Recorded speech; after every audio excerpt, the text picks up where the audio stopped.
charla con la periodista Maite Rico y Ernesto Zedillo, en donde Zedillo pues, se refiere a lo que llama, él dice, el desmantelamiento de las instituciones democráticas de México, entre otras barbaridades. Bueno, pues acusa a la Cuarta Transformación de atentar contra la democracia, y yo me pregunto, ¿y dónde está el voto libre? ¿Y dónde está el derecho a decidir en las urnas? ¿Dónde está la libertad de elegir democráticamente? Felipe López Veneroni, profesor investigador de la Facultad de Ciencias Políticas y Sociales de la UNAM, pues te hago esa misma pregunta, te agradezco mucho que nos acompañes. ¿Cómo que eso se le pasó a Zedillo al acusar que en México se está destruyendo a la democracia, ¿no? Parece que no entiende que la libertad del voto es lo que ha llevado a la Cuarta Transformación, no solo a la presidencia de la República ya en 2 ocasiones, sino una mayoría apabullante en el legislativo, por decisión popular, libre y soberana. Felipe. Hola, ¿qué tal? Muy buenos días, Juan. Un saludo a todo el auditorio. Leí la entrevista en El Mundo, que es un diario considerado más o menos de centro derecha en España. No es un diario que se distinga por tener un periodismo realmente activo. Y si leen la entrevista, quien lo quiera hacer, creo que se puede conseguir en línea, verán que más que una entrevista es un diálogo donde ya estaban de acuerdo el entrevistador y la entrevistadora y el entrevistado en lo que iban a decir, los dos. Es decir, no es algo que hubiese surgido al calor de dudas o de, digamos, preguntas picantes, sino como que es un guión muy bien hecho. Segundo, esto se da en función de un foro que se llama La Toja, que se da en España, que inauguró el rey Felipe.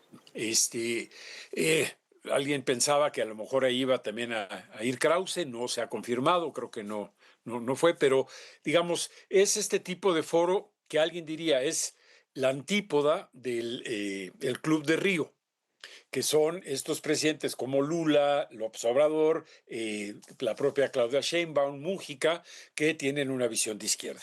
Ahora, toda la entrevista, y es muy interesante, parte de premisas no comprobadas. Por ejemplo, dice, y me recordó mucho al texto que leí, que platicamos otra vez de Ferrajoli, dice la entrevistadora y el entrevistado casi al unísono, están utilizando los de la 4T los instrumentos de la democracia para acabar con ella.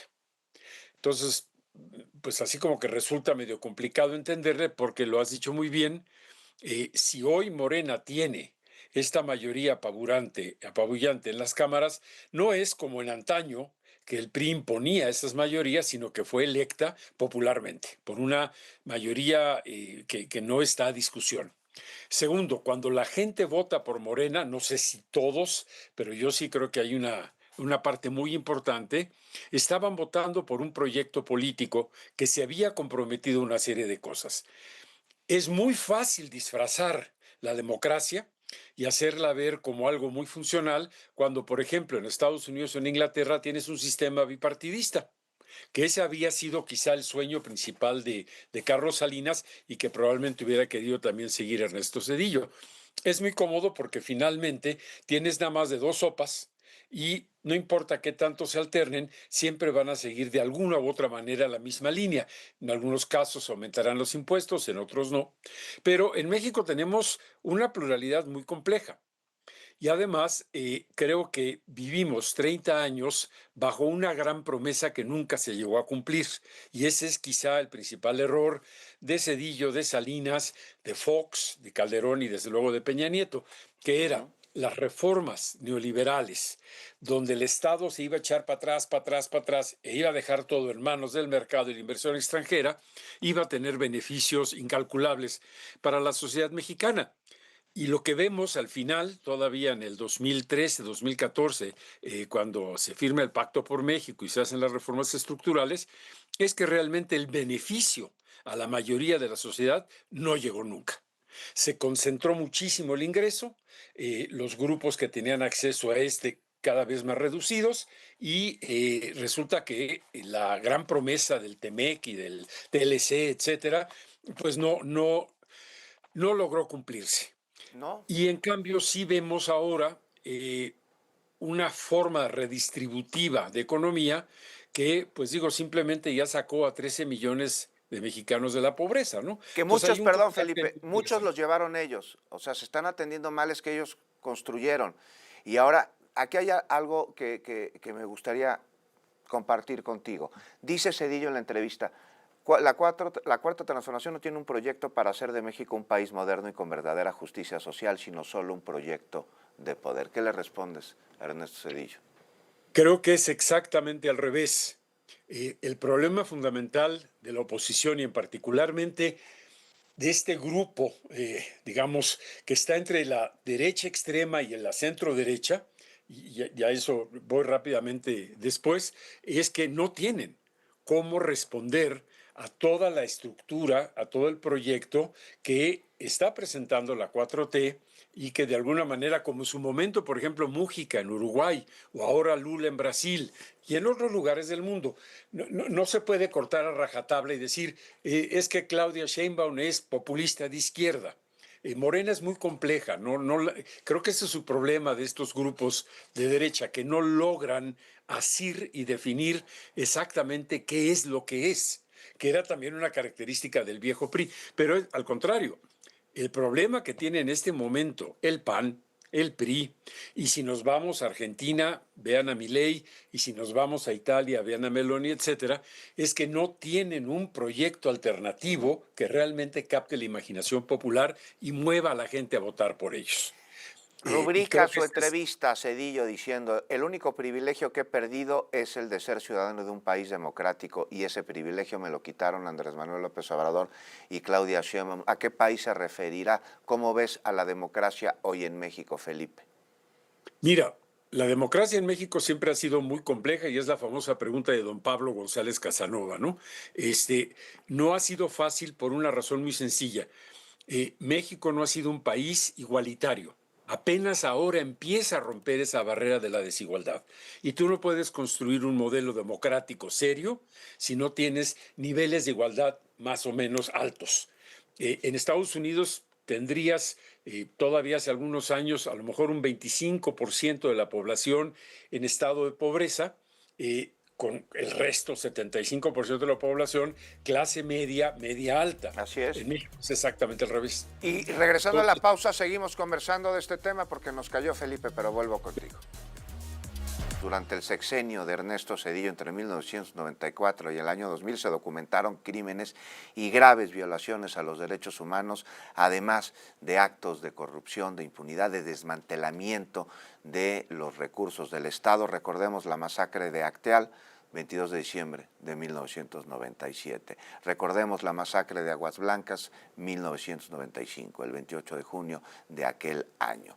Corrupción, privatizaciones, continuó con las políticas neoliberales, con el desmantelamiento de los recursos de la nación, amenazó a periodistas. Hay un informe de Human Rights Watch en donde se documentan amenazas, persecuciones, ataques físicos, interrogatorios a periodistas por parte de autoridades de aquel gobierno, especialmente quienes cubrían los conflictos en los estados de Chiapas o de Guerrero. Hoy acusa falta de democracia en México. Dicen que la democracia es un privilegio que le arrebataron a Ernesto Zedillo, Andrés Manuel López Obrador y Claudia Sheinbaum, cuando parece no entender Ernesto Zedillo que existe la libertad de voto y el derecho a acudir a las urnas y que las mayorías de la Cuarta Transformación son democráticas y voluntad popular, mandato del pueblo. Felipe López Veneromi, seguimos hablando de este tema de Ernesto Zedillo,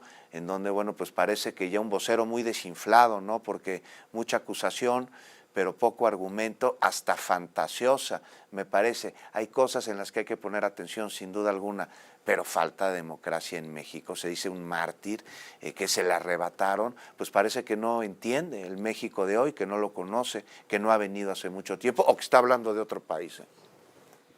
bueno, lo cierto es que Zedillo en este caso está actuando más, no porque no sea su opinión, pero sobre todo como un vocero de una filosofía política cuyo origen, si lo quieren ver así, es, digamos, el tacherismo y el reaganismo, la idea de este neoliberalismo, en fin, y se crea un poco como Ferrajoli con su modelo de democracia, se crea todo este modelo, y todo lo que se desvíe de ese modelo es izquierda populista.